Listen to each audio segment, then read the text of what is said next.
दोस्तों, आदाब, नमस्कार।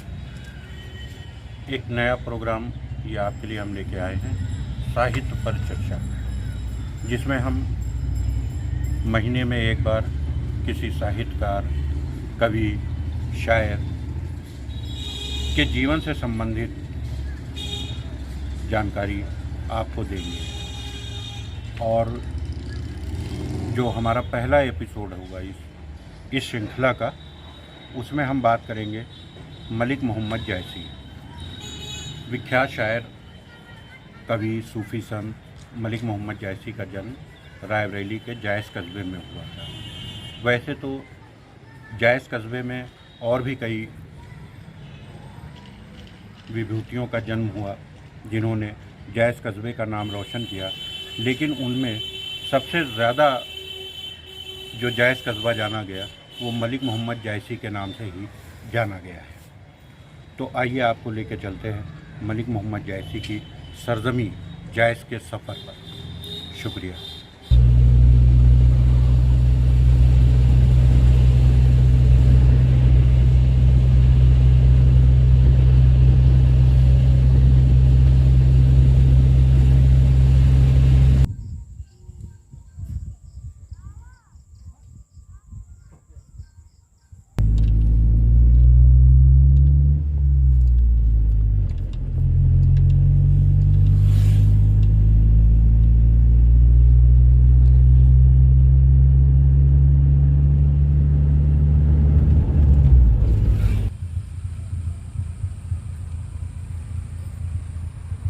इस वक्त मैं खड़ा हूँ अमेठी जनपद के जायस कस्बे में, जो कि मलिक मोहम्मद जैसी के नाम से काफ़ी मशहूर है। आपने मलिक मोहम्मद जैसी का नाम ज़रूर सुना होगा, लेकिन इस जायस कस्बे में कई ऐसी हस्तियाँ गुजरी हैं जिनका नाम लिया जाता है। उनमें खान बहादुर कल्बे अब्बास साहब, जो कि इनकम टैक्स के जज और हाई कोर्ट के सीनियर वकील थे। इसके अलावा मानी जैसी, जिन्होंने शायरी की दुनिया में जायस का नाम रोशन किया। कहा जाता है कि मानी जैसी साहब मशहूर शायर जोश मलिहाबादी के करीबी दोस्त और उस्ताद भी थे।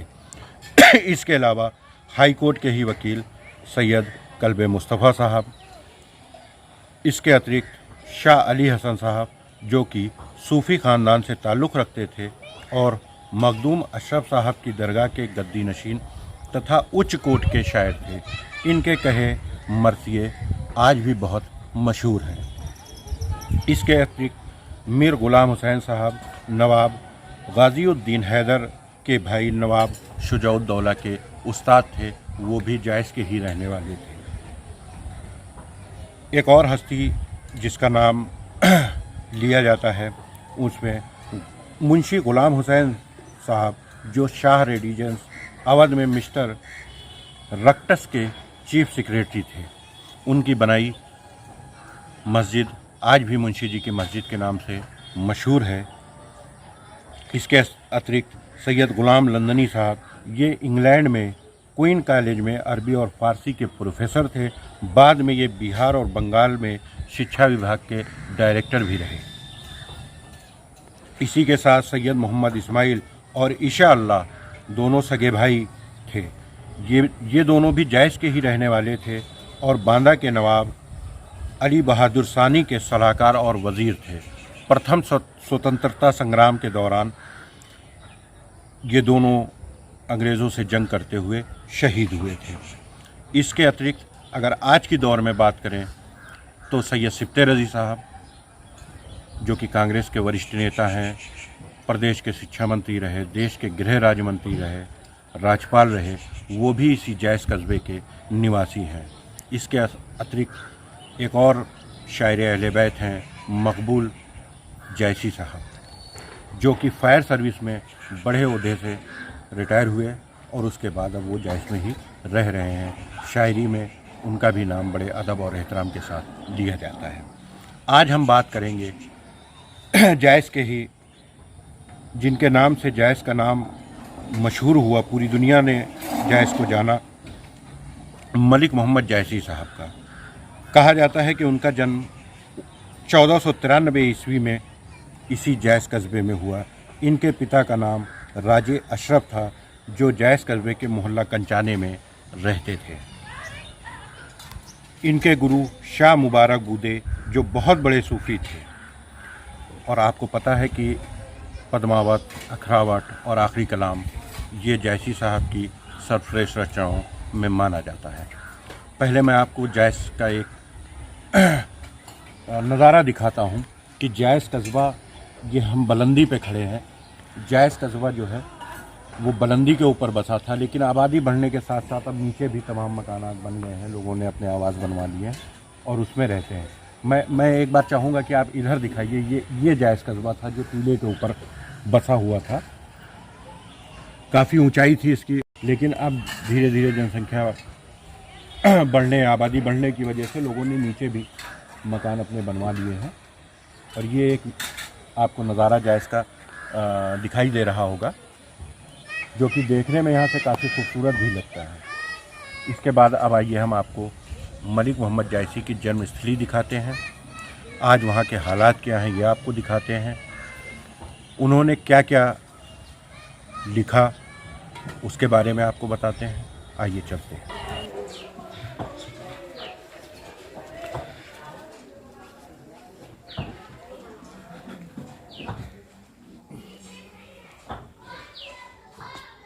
ये मोहल्ला कंचाना स्थित मलिक मोहम्मद जायसी का आवास है। कहा जाता है कि यहीं उनका जन्म हुआ था। और ये एक शिलालेख लगा हुआ है जिसमें उर्दू और हिंदी में लिखा हुआ है। उनका एक दोहा भी नीचे हिंदी में लिखा हुआ है, जिसको हम चाहेंगे कि आप थोड़ा जूम करके ये दोहा आप हमारे दर्शकों को दिखाइए। ये जो दोहा लिखा हुआ है,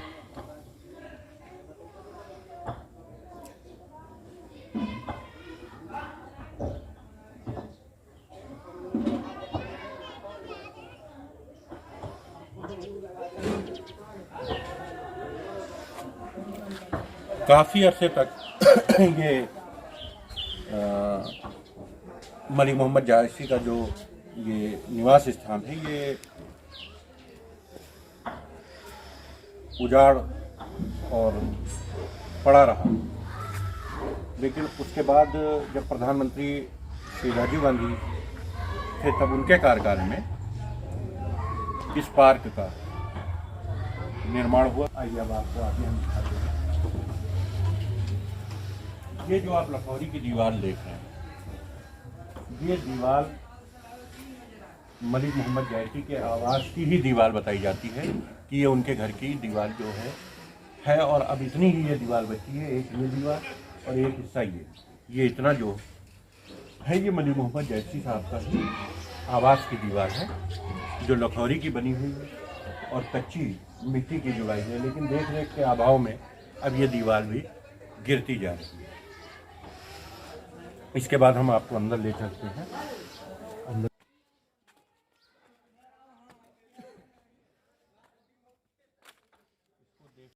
कुछ बच्चे यहाँ क्रिकेट खेल रहे हैं, मोहल्ले के ही बच्चे हैं, ये यहाँ क्रिकेट खेल रहे हैं।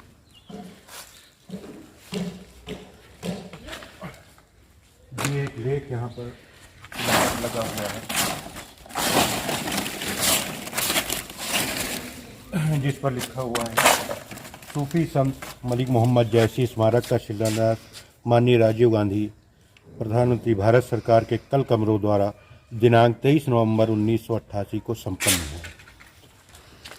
इस स्मारक का निर्माण राजीव गांधी जी के प्रधानमंत्री काल में हुआ और उन्होंने स्वयं इस स्मारक का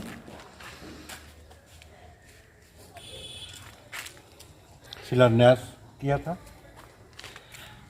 यहाँ पर 3 शिलापट भी लगाए गए थे, जिसमें एक उर्दू में, एक इंग्लिश में और एक हिंदी में था। उर्दू का थोड़ा सा हिस्सा बचा हुआ है, इंग्लिश का पूरा गायब हो गया है। हिंदी में यहाँ पर जो लिखा हुआ है वो हम आपको पढ़ के सुनाते हैं कि विख्यात सूफी संत मलिक मोहम्मद जायसी का जन्म यहीं जैस गांव में हुआ। इनके पीर सैयद अशरफ जहांगीर थे, जिनका संबंध हज़रत निज़ामुद्दीन औलिया की शिष्य परंपरा से था। जायसी हिंदी भाषा के सर्वश्रेष्ठ तथा प्रतिनिधि कवियों में से एक माने जाते हैं। अपनी कविताओं का केंद्र बिंदु ईश्वर की भक्ति और मानव प्रेम को बनाकर इन्होंने मुसलमानों और हिंदुओं के बीच समानता तथा एकता का आदर्श स्थापित किया। इनकी 3 रचनाएं आज भी उपलब्ध हैं, पद्मावत, अखरावत और आखिरी कलाम। फारसी की मनसवी शैली में लिखा गया अवधी भाषा का महाकाव्य पद्मावत इनकी सर्वोच्च रचना समझा जाता है। लेकिन इस स्मारक की हालत देखने के बाद ये लगता है कि सरकार इस ओर कोई ध्यान नहीं देती है। काफ़ी पत्थर टूटे फूटे हैं, रंग रोगन की भी कमी है, गंदगी भी है।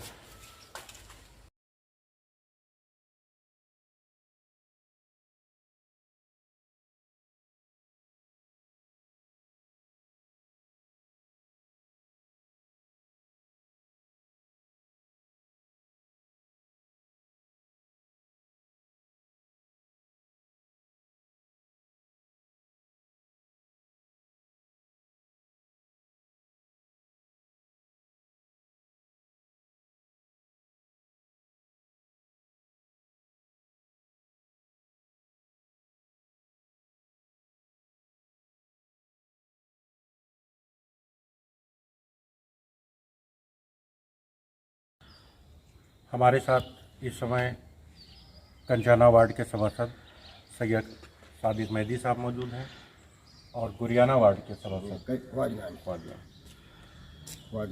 ख्वाजगान के सभासद शब्बीर अहमद साहब मौजूद हैं। आइए अब इनसे हम जानते हैं इस पार्क की हालत के बारे में।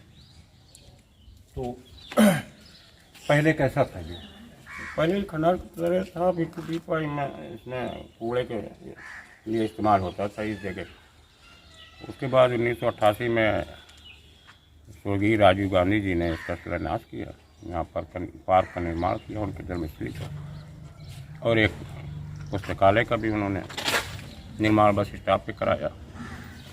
उसके बाद मेरा काल जब आया तो इसकी हमने बाउंड्री वाल कराई है, फर्श कराया, इसका इंटरलॉकिंग गेट वगैरह लगवा दिया, लाइटें लगवाई हैं, बाउंड्री वाल आगे और क्या इंटरलॉकिंग इसमें किया जा सकता है? क्या सुंदरीकरण के लिए जो है सुंदरीकरण के लिए हमने दे रखा है, लेकिन नगर पालिका द्वारा सुंदरीकरण का तो नहीं, इंटरलॉकिंग पे इंटरलॉकिंग फिर करा देना है, जिसका टेंडर उन्होंने मई में करा दिया। आप बताइए, क्या स्थिति जो इसकी है उसको देखने के बाद आपको क्या लगता है? स्थिति देखने को ये लगता है कि कोई सरकार यहाँ की कोई न तो ध्यान देती है। ये राजू जी के टाइम में इसका मतलब वो जो बना था वो बन गया। जनाब सादिक मेहंदी साहब के सभासद होने के बाद ये बाउंड्री वाल बना, ये गेट वगैरह लगा और लाइटें लगी। उसके बाद से कुछ नहीं। तमाम बार हम स्मृति ईरानी और दीगर तमाम नेताओं से हम लोगों ने कहा, किसी ने कोई ध्यान नहीं दिया। और दुनिया भर के मशहूर जो ने कवि हमारे मलिक मोहम्मद जी हैं, लेकिन कोई ध्यान नहीं देता। ये इसी तरह इनका जो स्मारक बना है वो भी खंडहर टाइप में है, लोहा जा रहा है, वो जा रहा है, उसमें खाली लोगों का खेल होता है। अभी चेयरमैन दरवाज़ा थोड़ा सा ठीक करा के लंबा भुगतान करवा रहे हैं, तो इसमें खेल के अलावा कुछ नहीं होता। मलिक मोहम्मद जी के नाम पे केवल खेल होता है। जी, क्या नाम है? शहरयार सुल्तान। क्या कहना है आपका मलिक मोहम्मद जैसी साहब के बारे में, या जो ये पार्क बना है, शो संस्था बनी है, इसके बारे में आपका? मलिक मोहम्मद जैसी यहाँ के क्या पूरी हिंदुस्तान भर के सबसे अच्छे कवियों में थे, मगर राजीव जी के देहांत के बाद से इस पार्क की तरफ किसी भी सरकार का कोई ध्यान नहीं है। मौजूदा वक्त में भी कोई ध्यान नहीं है सरकार का। अगर सरकार ध्यान दे, ये जो पार्क बना है इसकी दुर्दशा आप देख रहे हैं, और ये जो शोध संस्थान बना है बस स्टॉप पे, उसमें भी वो नाम के लिए है, लेकिन उसमें किसी तरीके की ना कोई उनकी पुस्तक है, ना कुछ नहीं है।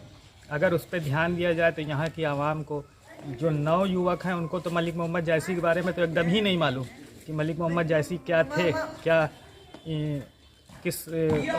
लेकिन अगर इस पर गवर्नमेंट ध्यान दे, यहाँ पे कुछ करे उनके लिए, तो हो सकता है कि ये जो नई पीढ़ी हमारी है इसको जानकारी हो, वरना तो आया बच्चे आज देख रहे हैं, आप खुद बच्चे क्रिकेट खेल रहे हैं उल्टा, लेकिन गवर्नमेंट का कोई ध्यान नहीं है। गवर्नमेंट को चाहिए, मौजूदा वक्त जो सरकार है उसको चाहिए कुछ ना कुछ तो इनके जन्मदिन पे कार्यक्रम करे, उससे लोगों को मालूम हो कि जायस में भी कोई ऐसी शख्सियत गुजरी है जो कि पूरे विश्व में मशहूर है। यही सब करना चाहिए यहाँ की। ये मलिक मोहम्मद जायसी की याद में बनाया गया एक पार्क है, जो उनके एक मकान के बिल्कुल बगल में बनाया गया, बाकी और ज़मीनों को मिलाकर। और इसकी दशा ये थी कि हम अपने बचपन तक इसको नहीं जानते थे कि यहाँ पे कुछ है, बस कहा जाता था कि यहाँ पे जन्म हुआ मलिक मोहम्मद जायसी जी का। और 88 में राजीव गांधी जी के टाइम पे राजीव गांधी जी स्वयं आए। हम लोग उस समय यहाँ छोटे छोटे थे, हमको हल्का हल्का याद है। इस पार्क का उद्घाटन किया गया था और इसको बाकायदा उस समय से यहाँ पर लोहे के सरिये से इसको ग्राउंड को घेर लिया गया था और पार्क बनाया गया। लेकिन उसके फिर कुछ ही दिनों बाद सब ख़त्म हो गया पार्क। यहाँ पे सिर्फ ये कूड़े का ढेर रहा, यहाँ पे कुछ भी बाकी नहीं था। यही जो पत्थर लगे हुए आप देख रहे हैं, यही पत्थर बाकी रह गए थे और सिर्फ कूड़े से भरा हुआ पूरा मैदान था। लेकिन जब इस वार्ड में जनाब सैयद सादिक मेहदी साहब सभासद हुए तो उनके वक्त में इसमें अच्छा काम हुआ। ये बाउंड्री वाल आप यहाँ पे जितनी देख रहे हैं बाहर वाली, उन्होंने ही उन्हीं की कोशिशों से नगर पालिका के माध्यम से करवाया और इंटरलॉकिंग उन्हीं के टाइम पे सब बिछी यहाँ पे। और ये सोलर लाइट उन्हीं के टाइम से ही ये सब लगा और ये गेट वेट यहाँ के, तो यहाँ पे रख रखाव का अच्छा इंतज़ाम उन्होंने करवाया। लेकिन अब उनके माध्यम से उनकी कोशिशों से जितना हो पाया उन्होंने अपना करवाया और उनकी बहुत सारी कोशिशें यहाँ पे हैं, लेकिन अभी गवर्नमेंट के में उनकी सुनी नहीं जा रही ज़्यादा, इसलिए वो रुका हुआ है काम। टीन शेड का प्लान है, समरसेबुल पानी की दिक्कतें होती हैं यहाँ मोहल्ले वालों को, तो समरसेबुल चाहते हैं यहीं लग जाए, या और भी मतलब बागीचे वगैरह पौधे वौधे यहाँ एक रखवाली के लिए कोई होना चाहिए। ये सब उनके प्लान में है, लेकिन अभी इस पर काम नहीं हो पाया है। अब देखिए सरकार कब तक क्या करवाती है इसमें। पत्थरों पे कभी बीच में किसी ने कुछ सुना था हमने कि करवाया है, सब बिल्कुल टूट चुके थे, तो इसको रिपेयरिंग करवाया है। हमारे बड़े भाई अली बाकर साहब ने, उनके यहाँ शादी थी तो एसडीएम साहब आए थे, तो उन्होंने देखा था और अफसोस जाहिर किया था कि मोहल्ले वाले भी नहीं इसमें कुछ सहयोग कर रहे हैं। तो अली बाकर भाई ने यहाँ पे ये पत्थर जो सब टूट चुके थे, ये सब उन्होंने अब जैसे भी करवाया हो, प्लास्टर करवा के उसी तरह पेंट का मिला के उन्होंने उसको थोड़ा का सुंदरीकरण करवाया। लेकिन वो भी परमानेंट नहीं है, बस ऐसा ही है। तो वो बाकायदा जब तक गवर्नमेंट की तरफ से कोई लंबा मतलब काम नहीं होगा तब तक इसमें सुंदरीकरण नहीं हो सकता है। बाकी मोहल्ले वाले से जो हो सकता है वो किए। तो सबसे पहले हम चाहेंगे कि आप थोड़ा बताइए जायसी साहब के जीवन के बारे में। देखिए, ये मलिक मोहम्मद जायसी साहब ये सूफी काव्यधारा के एक प्रमुख कवि थे और इनका जन्म, जहाँ तक ऐसा माना जाता है, अकॉर्डिंग टू तमाम बुक्स हैं, बहुत सारी किताबें हैं, इनका जन्म 1464 ईस्वी में उत्तर प्रदेश के एक बहुत ही नामी कस्बा है जिसे जायस कहा जाता है। और शायद नहीं बल्कि यकीनन इस कहा जा सकता है कि इनका जो नाम पड़ा मलिक मोहम्मद जायसी, वो जायस में रहने की वजह से या जायस में पैदा होने की वजह से इनका नाम मलिक मोहम्मद जायसी, जो कि अब आजकल अमेठी जनपद में है, तो ये कहा जा सकता है कि इनका जन्म जायस में हुआ था। और ये निर्गुण भक्ति शाखा के कवि थे। इनके पिता का नाम मलिक राजे अशरफ था। इनके बचपन ही में इनके माता और पिता का इंतकाल हो गया था। इनके गुरु शेख मुहिदी और सैयद अशरफ साहब थे। जायसी साहब बिल्कुल आप ये कह सकते हैं कि जायसी साहब शेर शाह सूरी के समकालीन थे। और एक चीज़ और, वो साहब ये दिखने में बड़ा क्रूर थे, इनकी शक्ल सूरत उतनी अच्छी नहीं थी। और ऐसा बताया जाता है, जो पेपर्स में ऐसा कहा जाता है, जो कागज और डॉक्यूमेंट्स में इनका पाया जाता है कि इनको बचपन में चेचक से बहुत बड़े शिकार हो गए थे, चेचक का, और जिसकी वजह से इनकी बाईं आंख और इनका बायां कान बिल्कुल खराब हो गया था। और जायसी साहब इसीलिए बिल्कुल कुरूप थे।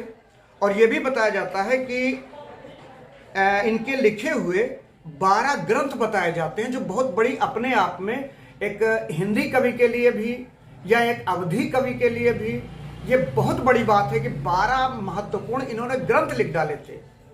तो इसलिए मैं ये मानता हूं कि इनको जो चाहे अवधी कह लीजिए या हिंदी का कवि कह लीजिए या हिंदुस्तानी कवि कह लीजिए, इस तरीके से अगर ये सोचा जाए तो ये बहुत बड़ी बात है जायसी साहब की। इनकी शिक्षा के बारे में क्या कुछ मिलता है कि शिक्षा इन्होंने कहाँ ग्रहण की? देखिए, उस जमाने में, जिस जमाने में जायसी साहब इस दुनिया में थे, तो उस जमाने में आजकल की तरह उतनी आधुनिकता नहीं थी, उतने मॉडर्न लोग नहीं थे।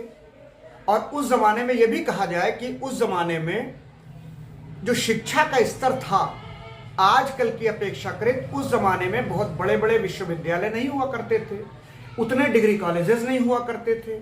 तो ये कहा जा सकता है जायसी साहब की जो शिक्षा के विषय में बहुत ज़्यादा किसी के पास जानकारी नहीं है, लेकिन ये पूरे भारत में ये बात बिल्कुल मानी जाती है कि ये सत्य है, बिल्कुल सही बात है कि जायसी साहब बहुत विद्वान और बहुत दार्शनिक स्वभाव के थे। उन्हें वेदांत, ज्योतिष, दर्शन, रसायन तथा हठ योग का पर्याप्त ज्ञान था। उनके बारे में, जायसी साहब के बारे में ये यकीन के साथ कहा जा सकता है कि वो बहुत बड़े विद्वान थे और बहुत ही बड़े फिलोसफर से, बहुत बड़े दार्शनिक थे और उन्हें हठ योग का पर्याप्त ज्ञान था। मलिक मोहम्मद जायसी साहब के जी हाँ। जो उन्होंने ग्रंथ लिखे हैं, जी जी उसके बारे में थोड़ी डिटेल हमें। जी, ऐसा माना जाता है, ऐसा कहा जाता है कि मलिक मोहम्मद जायसी साहब ने 12 ग्रंथ लिखे, लेकिन किसी के पास 12 में पूरे 12 उपलब्ध नहीं हैं और 12 में से सिर्फ 7 ही उपलब्ध हैं। और उन 7 में जैसे पद्मावत है, अखरावट है, चित्रलेखा है, कहरनामा है, मसलानामा है, आखिरी कलाम और कान्हावत शामिल है। ये इनके 7 कलाम या 7 इनकी रचनाएं उपलब्ध हैं, जबकि लिखा इन्होंने 12 है, लेकिन उपलब्ध हैं जो आपको मिल सकती हैं वो सिर्फ 7 रचनाएं हैं। उन 12 में से अगर देखा जाए तो जितनी बड़ी रचना इनकी पद्मावत है, मेरी समझ से, और मेरी समझ से नहीं बल्कि पूरे हिंदुस्तान में, पूरे भारत में जो सबसे बड़े बड़े जो साहित्यकार या बहुत बड़े बड़े रचयिता वो सारे गुजरे हैं, तो उन्होंने पद्मावत को ही बिल्कुल, मतलब ये कह लीजिए कि पद्मावत सबसे टॉप पर है। ये पद्मावत बिल्कुल, और इस पद्मावत में जो बिल्कुल साहित्यकार, जिन्होंने बिल्कुल साहित्यिक चीज लिखी है पद्मावत में, वो बात यह है कि एक होता है जो सूफीवाद लोग होते हैं, वो लोग ये चाहते हैं कि शब्द कुछ और हो और उनका अर्थ कुछ और हो। जैसे आम तौर से जो इन्होंने लिखा पद्मावत में इश्के हकीकी और इश्के मजाजी दोनों ही चीज, यानी सच्चा प्रेम अर्थात ईश्वर का प्रेम वो भी आपको मिलेगा, और वरना ये राजा रानी की एक कहानी है। ये सबसे खास बात है कि उन्होंने जो इसको लिखा उसमें ईश्वर की आराधना, उसको एक सिंबल बना दिया, राजा साहब को एक सिंबल बना दिया, और एक प्रेमी और प्रेमिका के रूप में ये बात बिल्कुल उन्होंने साबित कर दी, और ये बिल्कुल सही बात है। इनका जो ये ग्रंथ है जिसको सर्वोच्च रचना इनकी माना जाता जी, है, पद्मावत जी, इसकी विशेषता क्या है? हाँ, ये अच्छा सवाल है, आपने बहुत बढ़िया सवाल किया है। तो पद्मावत की जो सबसे बड़ी विशेषता है वो तो मैंने आपको बताया कि इश्के हकीकी और इश्के मजाजी ये बिल्कुल एकदम परफेक्ट है, जैसा कि सूफी संतों के ज़माने में हुआ करता था। लेकिन जो आपने पूछा, हम भाषा पर हम बात कर लें थोड़ी सी, तो इसकी जो सबसे बड़ी विशेषता है पद्मावत की वो ये है कि ये आम बोलचाल की अवधी भाषा है। जो लोग अवध से जुड़े हुए हैं वो लोग इस बात को बहुत ही अच्छे ढंग से मानते हैं और वो जानते हैं और समझते हैं। तो ये आम बोलचाल की भाषा है जो कि अवधी भाषा है। और अगर इनकी मसनवी, जैसा कि फारसी में फारसी की एक शैली होती है मसनवी शैली, और उस मसनवी शैली में इन्होंने अपनी पूरी रचना लिखी है। और इसमें 57 खंड हैं, 57 पार्ट्स, 57 खंड हैं, जिसमें ईश्वर की वंदना, राजा की स्तुति और कथानक की शुरुआत जो होती है वो श्रृंगार रस से होती है। अब आप पूछेंगे कि श्रृंगार रस, तो मैंने अभी आपको बताया था कि मतलब एक तो इसके हकीकी और इसके मजाजी। तो ये जो श्रृंगार रस है ये इसके मजाजी में चला जाता है और इसलिए वहीं से इन्होंने शुरुआत की।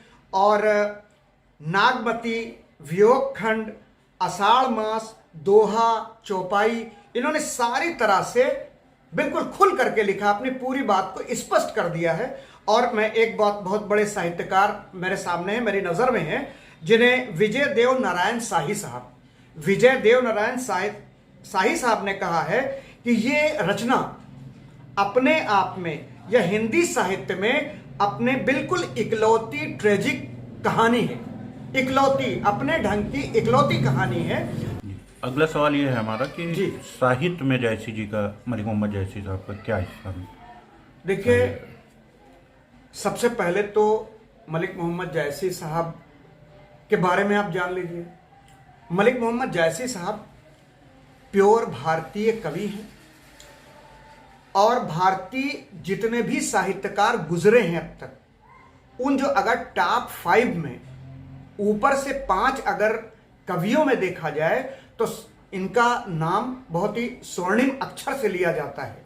और जैसा कि तमाम साहित्यकारों को मैंने पढ़ा है और उनमें एक ऐसे भी साहित्यकार हैं आचार्य रामचंद्र शुक्ल जी, जो आजकल हायर सेकेंडरी स्तर पे, इंटरमीडिएट पे, ग्रेजुएशन में हिंदी साहित्य में पढ़ाए जाते हैं, बहुत बड़े साहित्यकार हैं।